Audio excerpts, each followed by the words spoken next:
오늘 우리들에게 주시는 하나님의 말씀은 누가복음 9장 37절에서 50절까지 말씀입니다. 이튿날 산에서 내려오시니 큰 무리가 맞을세. 무리 중에 한 사람이 소리질러 이르되 선생님, 청컨대 내 아들을 돌보아 주옵소서. 이는 내 외아들이니이다. 귀신이 그를 잡아 갑자기 부르짖게 하고 경련을 일으켜 거품을 흘리게 하며 몹시 상하게 하고 겨우 떠나가나이다. 당신의 제자들에게 내쫓아 주기를 구하였으나 그들이 능히 못하더이다. 예수께서 대답하여 이르시되 믿음이 없고 패역한 세대여, 내가 얼마나 너희와 함께 있으며 너희에게 참으리요. 네 아들을 이리로 데려오라 하시니 올 때에 귀신이 그를 거꾸로 때리고 심한 경련을 일으키게 하는지라. 예수께서 더러운 귀신을 꾸짖으시고 아이를 낳게 하사 그 아버지에게 도로 주시니 사람들이 다 하나님의 위엄에 놀라니라. 그들이 다 그 행하시는 모든 일을 놀랍게 여길새 예수께서 제자들에게 이르시되 이 말을 너희에게 담아두라. 인자가 장차 사람들의 손에 넘겨지리라 하시되 그들이 이 말씀을 알지 못하니 이는 그들로 깨닫지 못하게 숨긴 바 되었음이라. 또 그들은 이 말씀을 묻기도 두려워하더라.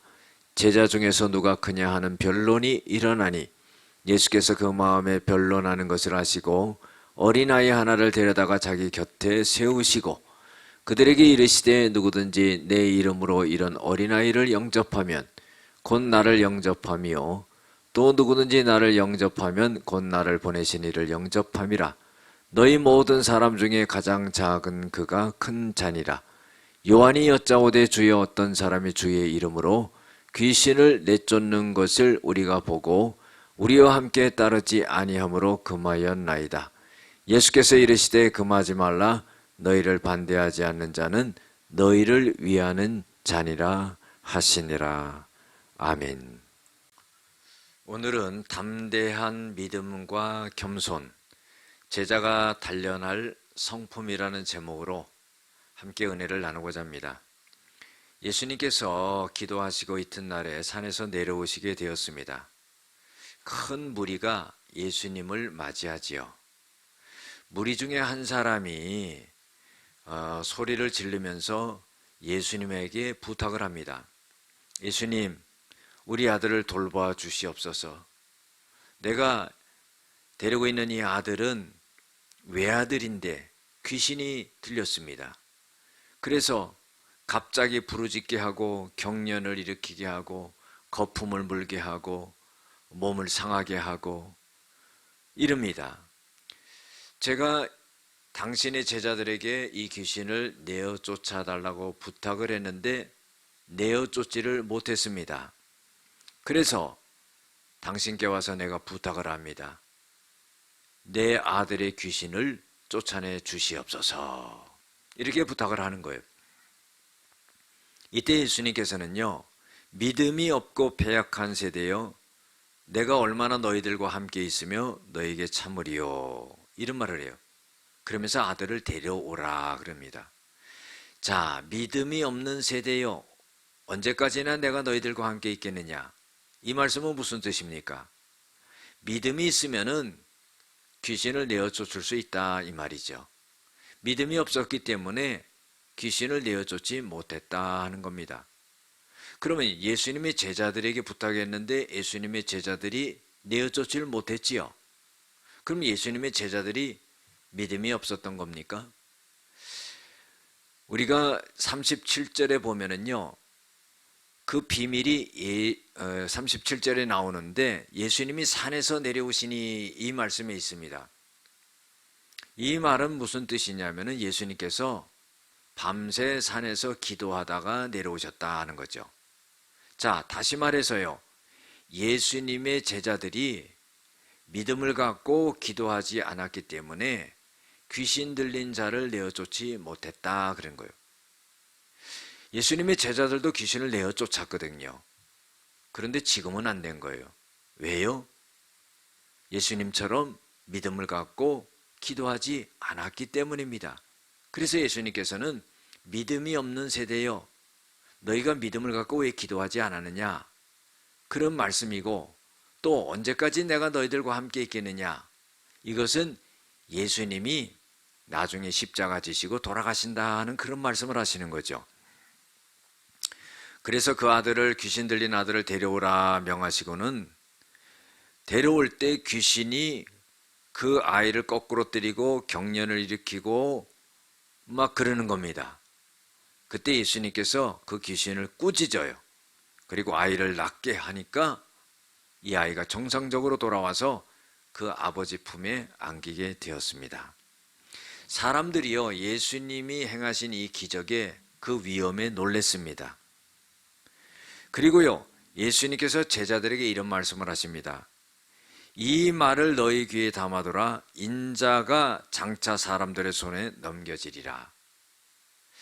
자, 이 말은 무슨 뜻이냐면요, 이렇게 기적과 능력을 행하는데 이제 나는 십자가에 못 박혀서 죽게 된다.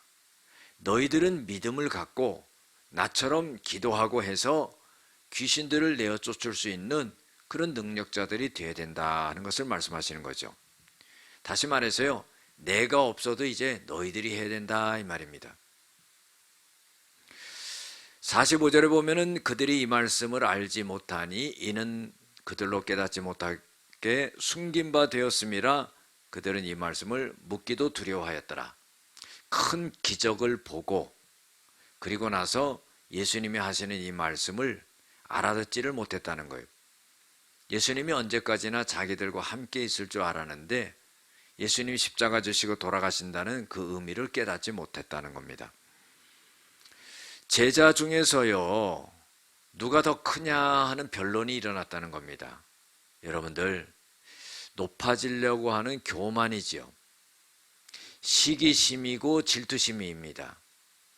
예수님의 제자 정도 됐으면은요, 서로를 섬길 수 있는 그런 마음이 돼야 되는데 서로 자기가 잘났다고 자기가 높다 그러는 겁니다. 이 얼마나 잘못됐습니까? 그래서 예수님께서는 어린아이 하나를 데려다가 예수님의 곁에 세우시고 이렇게 말씀하십니다. 누구든지 내 이름으로 이런 아이 하나를 영접하면은 나를 영접하는 것이요, 누구든지 나를 영접하면 곧 나를 보내신 이를 영접함이라.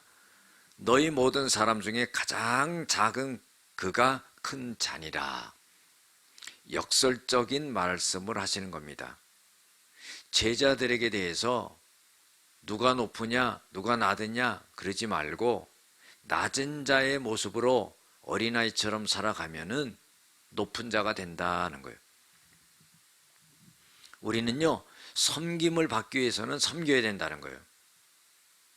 높은 자가 되기 위해서는요, 낮은 자가 되어야 된다는 거예요. 이 예수님이 말씀하신 겁니다. 요한이 묻습니다. 주여, 어떤 사람이 주의 이름으로 귀신을 내쫓는 것을 우리가 보고 우리와 함께 따르지 아니하므로 금하였나이다.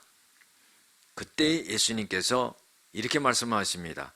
금하지 말라. 너희를 반대하지 않는 자는 너희를 위하는 자니라. 자, 보세요. 요한이요, 예수님에게 어떤 사람이 주님의 이름으로 귀신을 쫓습니다.